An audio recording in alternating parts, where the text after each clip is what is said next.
Hi, we're sisters Elaine and Brenda. Welcome to the Body Wealth Podcast, a space for conversation about the wealth that really matters. Your best health.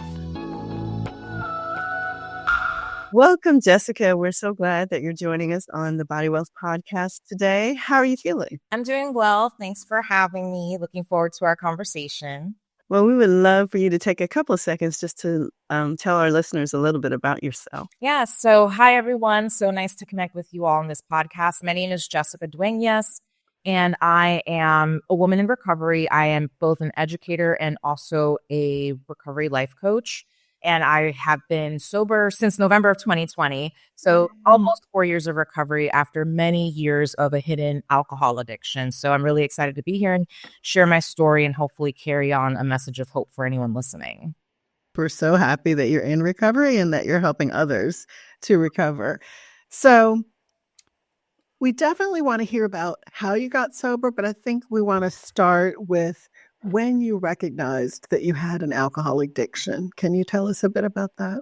Absolutely. You know, one of the biggest things that I always tell others is if you're starting to ask yourself the question, am I drinking too much? That is probably like your own intuitive indicator that there might be something going on. Because I remember I started drinking in college and there's a huge pattern of binge drinking, which is problematic and unhealthy in itself. But in terms of realizing that I was finding myself in a pattern of addiction, it wasn't until I became a young professional. I was a classroom teacher. And there was one time that I was at happy hour with my other coworkers, and I had a friend/colleague say, "Whoa, Jess, aren't you drinking a little fast there?" And I remember feeling this just sinking feeling in my stomach of embarrassment and shame that I was being called out for my alcohol consumption. And really it tied back to like a complicated history with food from childhood. But I realized like as a child, I was shamed for overeating. I was an overweight kiddo. And I didn't realize that that same shame pattern of like, I don't want to be seen eating immediately popped up with alcohol. And that was my first indication that something was wrong with my relationship with alcohol. Now, I was probably about 23 years old at this time. I didn't stop drinking until I was 35. So that goes to show you how early on you might intuitively know that there's something wrong while still waiting years for a change to actually happen. And did you find what your coworker said helpful or not helpful? It wasn't helpful, to be honest, because the thing is, right, we can call out a behavior when someone we care for is doing something that we're worried about, but there's different ways to either call someone out versus calling someone in, right? And I feel like the way in which that coworker handled it, it was definitely an embarrassing moment, calling me out in front of other people, like, whoa, you're doing too much, as opposed to having maybe had an intimate conversation where they could have been like, hey, Jess, I noticed that during happy hour, you're drinking a lot. Like, is everything okay? Those are two very different ways to approach a problem with someone. So the way that they handled it, it wasn't helpful. I know you were very successful in your career during that time. So do you think that's something that made you think, you know, it might be a problem, but I'm still functioning and doing great things, so I don't need to do anything? Absolutely. I mean, you know, first of all, being a young woman of color from Brooklyn, New York, where a lot of young women who look like me didn't get to go to school, didn't get to finish college, much less go to graduate school. So the fact that I went to college, I went to graduate school, I became a working professional. I did succeed in my career. By the time my drinking had escalated to its worst point and my career had also gone to its highest point, I was titled the Kentucky State Teacher of the Year when I was living in the state of Kentucky. But still, at that point, I was drinking excessively, right? But what definitely kept me drinking at times, or what I would use as a justification for my drinking pattern, would absolutely be my success. And I would be like, I can't have a problem if I'm in college, or I can't have a problem if I'm getting these graduate degrees, if I'm doing these really great things in the school, if I'm contributing to the community in such a great way.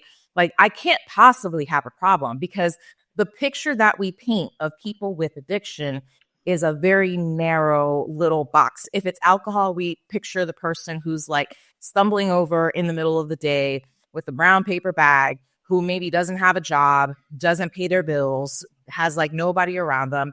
And what we don't realize is that someone can easily be struggling with addiction who looks just like us, you know, put together, professional, knows exactly when to show up for work, doesn't miss a single detail. And then the second that they can breathe and have a moment to themselves, that's when they let loose and release themselves into their addiction. But it had to be hard. I don't know. Tell me how you managed that. Like, how did you have the addiction but still show up to work on time? It was exhausting. It was like, now that I think about and I reflect on that time period, sometimes I'm like, I don't know how I mustered the energy to do it, but shame really fueled me to summon the energy when I felt horrible to still show up at work.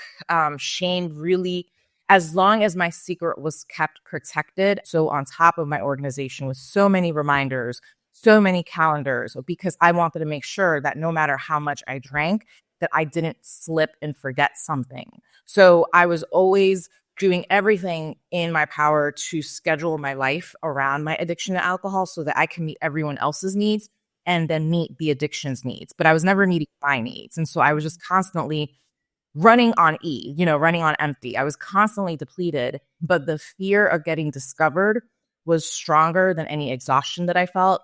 It was stronger than any like withdrawal symptoms that I would feel. It was stronger than anything. And so that's really what kept me going. If you were to ask me today to maintain a similar schedule, like there's no way. There's no way. I think any of us living a hidden life, it is exhausting, and that's why we all need to try to be authentic in our living. But it's hard. Wow. It's hard. It's impressive that you were able to do that for sure. But I'm sorry that you felt that you had to. Yeah. What led you to seek help then? So I feel like there were different layers of seeking help. The first attempt at sobriety in my life was in 2013. So I had, at that point, I'm no longer married, but I was recently married in 2013 to my ex-husband. And we were living in a house that was basically a fixer-upper, and him and his dad were very handy people, and they were taking care of all the projects. But I didn't realize how overwhelmed I would feel by living in a space that was kind of just like a construction zone. And so, again, my coping tool was alcohol. But there was one day, I think that the house just looked so disastrous that I overdrank. Like I used to still drink. And again, being back to being very specific and very detail oriented, I would make sure to drink enough so that I could feel it, but not so much that then I would be too far gone. But I was too far gone this one day. And so when my ex-husband came home from work, I was unconscious. So he called 911. I was taken to the hospital in an ambulance. And when I came to at the hospital, I had scared, obviously, like everybody on his side of the family, because we lived near his parents. And I terrified him. And at that point, he had asked me, do you think that you have a problem? And, it's really hard to say, no, I don't have a problem, when clearly you had just caught me drinking in secret to the point of passing out and being unconscious. So at that point, I did an intensive outpatient program, and I had also joined Alcoholics Anonymous, and I did abstain from alcohol for a year. But I feel like I stopped drinking because I was scared of losing the husband. I was scared of losing like the house. I was scared of losing all these things. So it wasn't an intrinsic motivator. It was fueled by fear that I got sober for that year. So about a year later, when things were not going so well in the marriage and I stopped caring about whether I kept those things, such as the husband and the house, I started to reintroduce alcohol into my life because I wasn't scared of losing those things anymore. Basically, 2019 was the next time that I decided to get help. My alcohol consumption had escalated to the point where I had a diagnosis of alcoholic liver disease, which is a version of alcoholic hepatitis. So, the doctor told me, if you keep drinking how you're drinking, you're going to have cirrhosis in the next few years. And I was only like 33 or at the time. So he was like, either you stop drinking or you're going to die very, very young.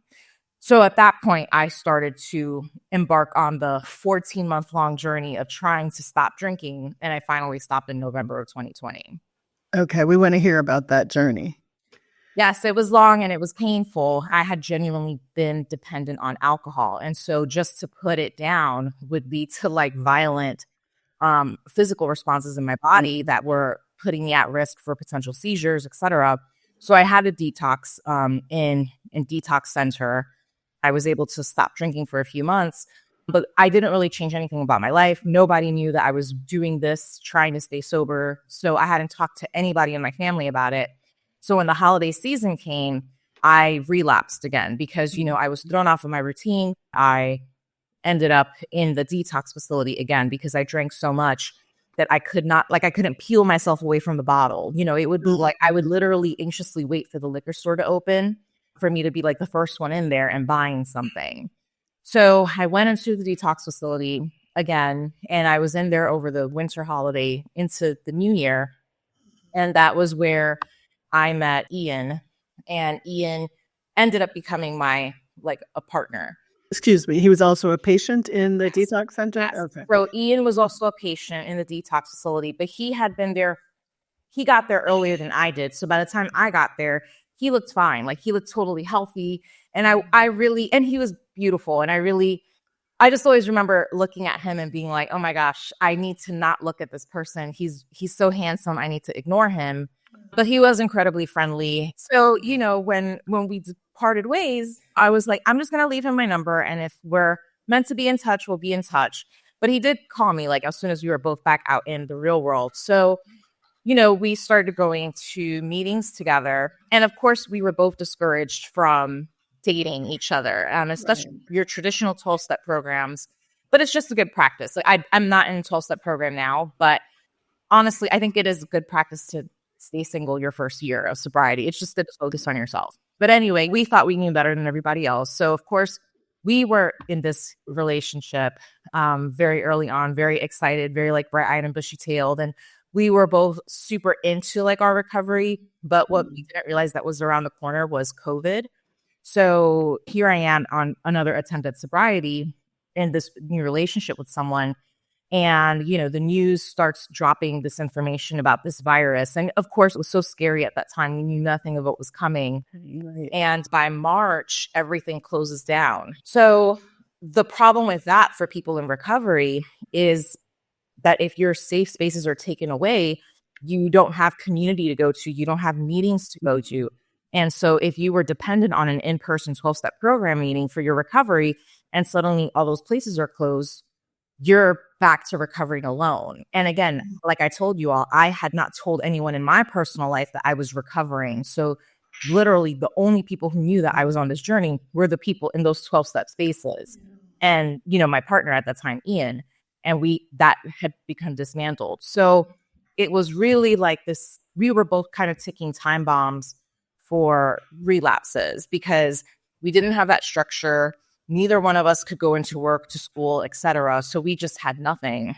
And there was one day where he didn't show up. He was supposed to come visit me and he just didn't. And he was very communicative. And I remember thinking, this is really weird. I hope he's okay. And I had a bad feeling in my stomach. And I went to look for him at his apartment. And when I found him, he was high. So my drug of choice is alcohol. His drug of choice was heroin. I was like, I think you need to go to rehab. And he was like, no, it's just a one-time slip up. I'm good. And he seemed to be good for a couple more weeks. But then there was a day in April that he did the exact same thing. He just sort of disappeared again. And, I waited, I called, nothing. And when I went back to look for him at his apartment, at that point, he was gone. He had used heroin again. Unfortunately, this batch, we later found out from the autopsy that it was laced with fentanyl. So when I found him, he was dead of a drug overdose. Sad story. When he passed away, obviously there was the 911, the police, the coroner came, and, they removed his body. I had to also call his mom, and I was the one that told her that her son was gone. And that was the worst conversation. I hope I never have to call someone's mother and say that. But the very first thing I did as soon as the coroner took his body was go straight to the liquor store, get a bottle, and go home. I didn't tell anyone in my personal life what was happening. I dove right back into the bottles. What rationale did you tell yourself to say? There was no rationale. It was just the default response. It was here's something terrible happening. Neurologically, it's here's the stimulus, here's the response. And so the stimulus was that tragic event. the response was alcohol. And really, that was the onset of 8 months of being in and out of hospitalizations, because within, he died, that was April 28th of 2020.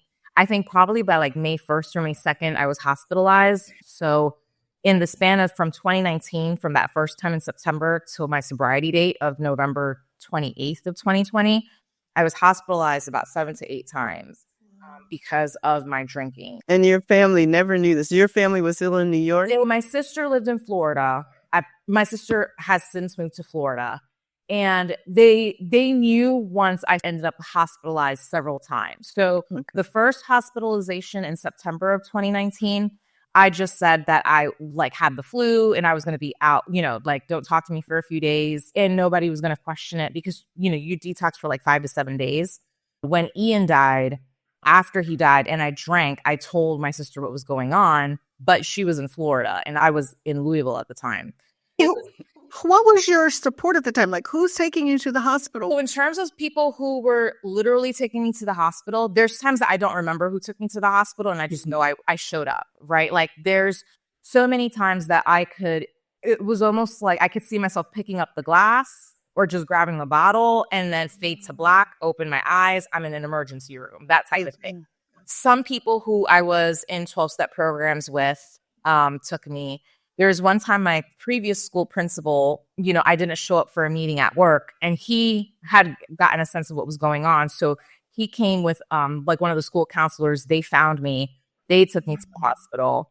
And then eventually my sister was like, you need to come down to Florida. She was like, you can't be doing this by yourself. Good. So I went down to Tampa, which is where I live now, and stayed with her. So I continued to struggle somewhat, but it helped. And then the final hospitalization, it was actually my sister who did the Baker Act, which in Florida is when someone's mental health is putting them at risk of hurting themselves or others. In my case, it was me putting myself at risk of hurting myself, where she had me committed to a hospital for 72 hours. And then while I was in there, I opted to stay for longer. Now, how did that feel, though, when your sister, for you and for her, when she had to do? She tells a story because I don't remember. According to her, when she was like, well, you can't stay here, I allegedly was just like, well, then I'll just leave. And when I said that, she was like, the hell, you're not just leaving either. So that's when she called 911. So she was saving your life. Yeah. Basically. Yeah. She was like, you can't do this, but you can't just go out into the street either. So that's when she had me committed, because she was just like this, something's got to change.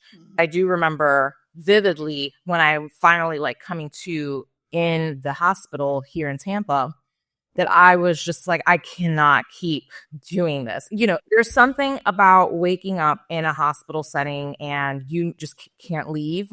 I don't know what it's like to go to jail, but to kind of like come to and be in a space where you're just like, I don't even remember how I got here, but I know that I can't just walk away. Now I know that like my meals are scheduled. I can't even wear a bra because the underwire in my bra is considered a risk to myself or to others. Like literally everything is taken from you and you just have to follow these people's rules to the T for X amount of days in order for them to say that you're safe to go home.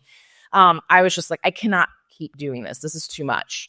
And so I consented to that psychiatric evaluation, and I was diagnosed with bipolar 2 disorder.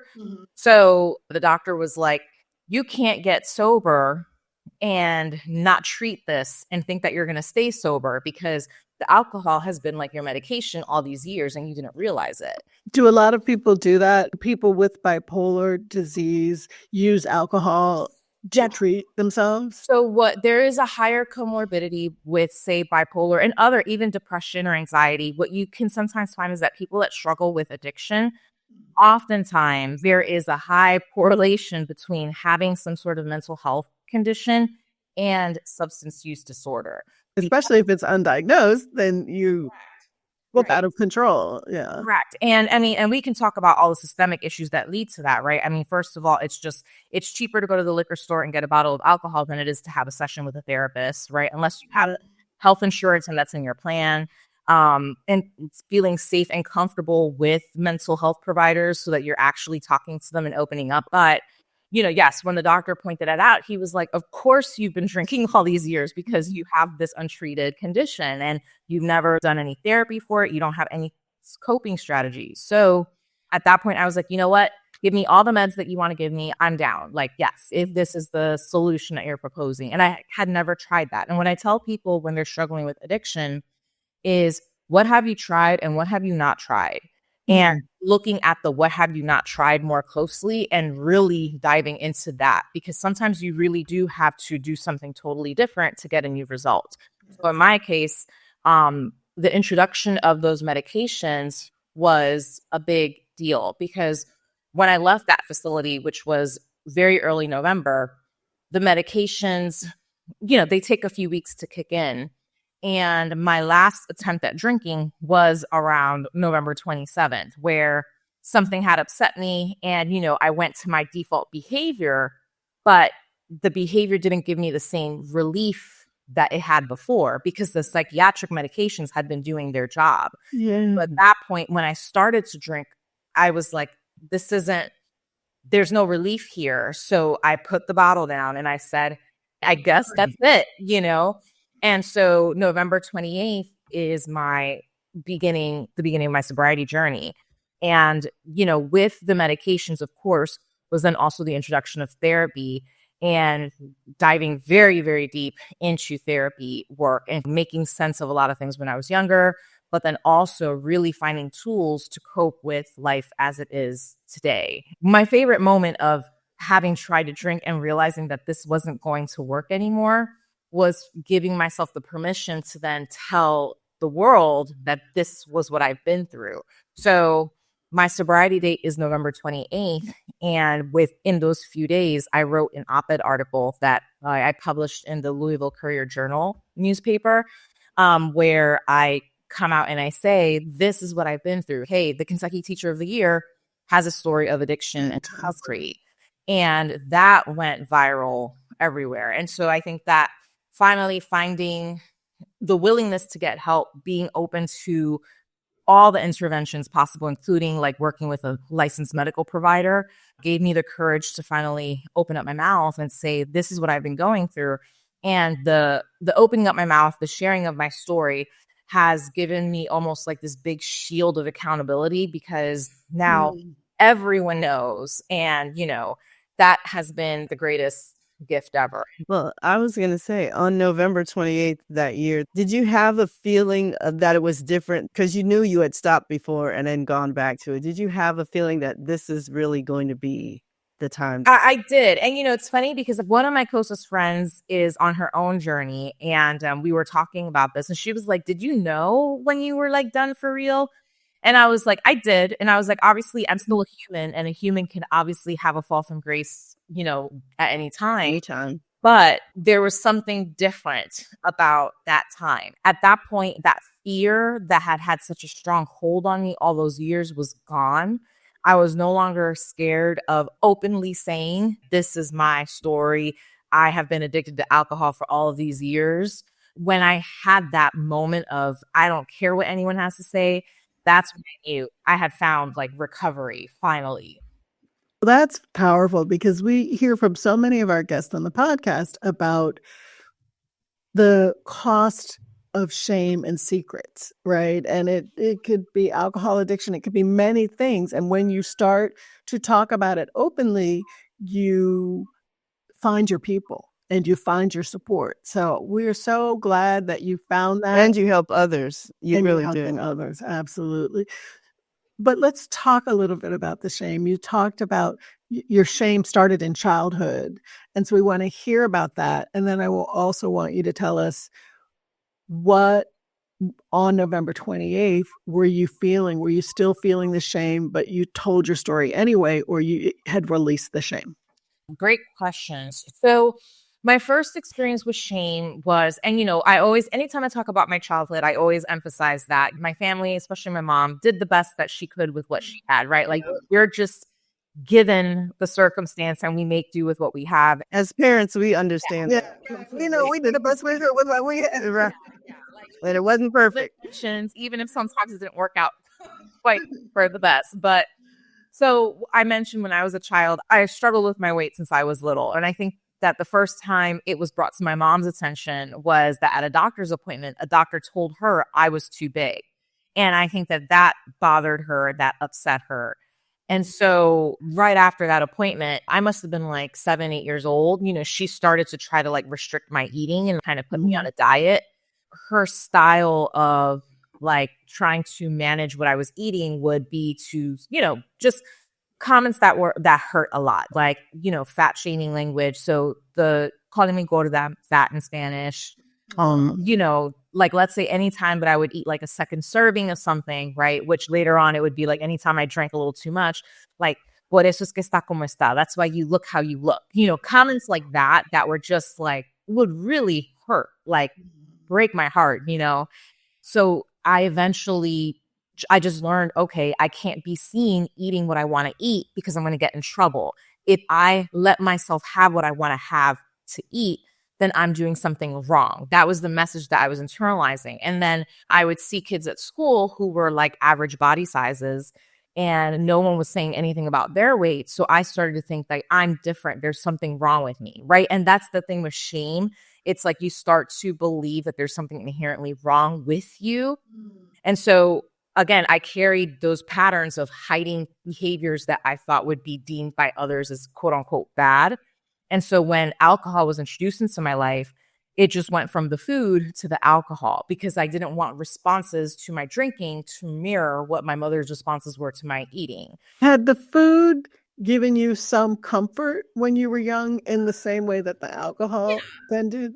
Yeah. And then, food is everyone's first comfort. If you read the book Mother Hunger, written by Kelly McDaniel, she talks a lot about the mother-daughter relationship and, how mothers are the first source of comfort, nurturing. So like when a baby is crying, when a baby is upset, the very first thing that comforts any of us is nourishment. And so for me, yeah, like food was my first source of comfort when my mom wasn't very nurturing. So food definitely was a comfort for me at first. And interestingly, there's also been studies. So when I was about 24 years old, I had the gastric bypass surgery. And, now years later, there's a lot of sober women that I've met who've had weight loss surgery. And there was like that flip from the food to the alcohol because you can't consume as much food, but you can still take in liquids, right? Wow. And so there have been some studies that I've seen where there are some connections to people with disordered eating and substance use disorder, because again, there's that heavy, heavy connection and need for the soothing from the food that you might also get from a substance. I've never been diagnosed with any eating disorder, so I never say that I had an eating disorder, but I definitely had body image issues. Right. Right. And so then on the 28th, was there shame when you came out? Or was it, I'm going to do this anyway? I'm going to do this anyway. Again, it was realizing that like this was finally coming to an end, like finally seeing that little bit of light at the end of the tunnel. And it was like those medications actually working. And I was like, oh my gosh, I don't have to be subject to this liquid for the rest of my life. Just really like let me open up and say, I don't care. I don't care. I don't care. I also resigned from my teaching job. So literally it was, I stopped drinking. I decided to resign from teaching. And along with resigning from teaching, I was like, I'm writing this article and putting it out there for the world, and it's been really great to just not have to compartmentalize myself anymore. Like, when I was a teacher and struggling, there was Ms. Dueñas, who was like super professional. And then after work, there was the person struggling with alcohol. Now it's just everyone gets the same person from me all the time. And that's going back to the authenticity point that you all made earlier. It's so much easier. Yes. It takes a lot less energy to just be authentic and just be yourself no matter where you're at. And that's so free. I'm just really happy that you are where you are right now. I know you said that you tried numerous programs to get sober, and some worked for you and some didn't. Can you tell us a little bit about what did work and what didn't? Yeah. My first entry point into the world of recovery was Alcoholics Anonymous. And it was a space to go to when I was not aware of any other spaces. I know it's helped many people. it did not help me. I relapsed the entire time I was a part of AA. I think one of the things that I've noticed and I've heard, especially when I talk to other women of color with regard to, say, AA, is that we don't feel seen there. One of my biggest issues with Alcoholics Anonymous was that, I was trying to get sober in 2020. And again, I lived in Louisville, Kentucky. So when Breonna Taylor was shot and killed by the Louisville Metro Police Department, and, protests were starting to happen, I remember being in a meeting and I wanted to share about how what was happening in the world was impacting me. And also I taught at a predominantly Black school. It was a school for only boys. So all my students were Black males and I cared for them deeply. And I wanted to speak on that. And I was told not to talk about that because that's an outside issue. The thing is, when you are a person of color, when It's not outside. Yeah, when you have a Black or brown body, there's no such thing as an outside issue because we don't just take off our skin, like we don't suddenly remove our identity. Our identity is a part of us all the time. And if we see people that look like us being shot and killed on the news, etc., that can impact our sobriety. That can absolutely be a threat. And some people, sometimes our communities, sometimes we use alcohol, we use other substances to cope with everything that's happening to us. So I realized when I was told that was an outside issue, I was like, this is not the community for me because I need to, again, being authentic is important in all spaces. So really, I leaned heavily on therapy that first year and then just kind of like on the internet connecting with other sober people from around, like really around the country, even around the world. And then eventually I found the community that I'm a part of now is called the Luckiest Club. So they do a really great job of trying to be very inclusive of different populations. There's meetings in that community space for people of color. There's meetings in that community for queer people. There's meetings in that community for just women, for just men. So you're able to kind of take time and be a part of, say, groups that just resonate with your identity and talk about sobriety as it affects you, while also going into the general bigger meetings too, which I think is just really helpful to accommodate for everybody's different identity. So that's the community that I stick to now. And I think there's been a lot more communities that have popped up with the pandemic. And so that sounds like you found the community to help you, but what other tools do you use now to stay sober? So therapy's still there. So I don't plan on ever not having a therapist. The frequency of care has dropped significantly. I now see my therapist once a month. I also don't take medication anymore. And that was a several month-long journey of, okay, I think now that I understand what's been going on, I can work with my therapist and make sure that I have the tools in place so that I don't need to drink and be okay without medication. But again, in terms of tools, a lot of the tools have been CBT, so cognitive behavioral therapy. So a lot of identifying what is the thought that I'm having and recognizing how much of my thought is actually real versus how much of it is just sort of like a story that I'm telling myself. And then really practicing what else can be true. So the biggest problem with my mental health in the past was that any thought that came into my head, I automatically assumed was true. So if I thought a really sad thought, which was mostly sad thoughts, if I thought something negative about myself, if I thought something just despairingly about the world, I believed that that was the only thing that could possibly be true. And the thing that therapy has really taught me to do is to look at what I think more objectively and ask myself, is this the truth or is this just a thought that's coming up in my head? So once I was taught in therapy to recognize that like my thoughts don't necessarily have to be the truth, feelings aren't facts, that was a really, really big part of kind of helping liberate me from what my brain was putting me through. Once I could finally understand that, okay, I don't have to believe everything that comes up in my head. Another big part of therapy has also been the freedom to unlearn some of those things where, okay, just because my mom said it or just because in my family we do things this way doesn't mean that I have to do it that way too. So in terms of, say, asking for help, I was taught not to ask for help. My mother is an immigrant who was very independent from day one, didn't ask for help, but she also was in a position where she couldn't really ask for help. Like, who was going to help her, right? And I think a lot of the women of color don't have the opportunity to ask for help in older generations. So unlearning that, oh, I can ask for help. I just need to know to ask from who. That has also been really important to me. Also, really questioning traditions and realizing that not all traditions are helpful and choosing what serves me and what does not serve me. But did just talking and someone telling you that bring you to that? Or was there something that you had to actually do to make yourself buy into that and use that in your life? Yeah, I mean, a lot of it would be in session, like the therapist asking me, what do you think about that? Me saying that, and then them having those probing questions to make me kind of like dismantle what I was thinking, and then being taught to do it on paper, like in a journal. So journaling as a practice has been huge, especially earlier on. I mean, like my thoughts were all over the place, and just putting them all out on the paper and really like dissecting them. That helped me a lot too. It started with the therapist doing it for me, then it needs me having to do it as a practice on paper.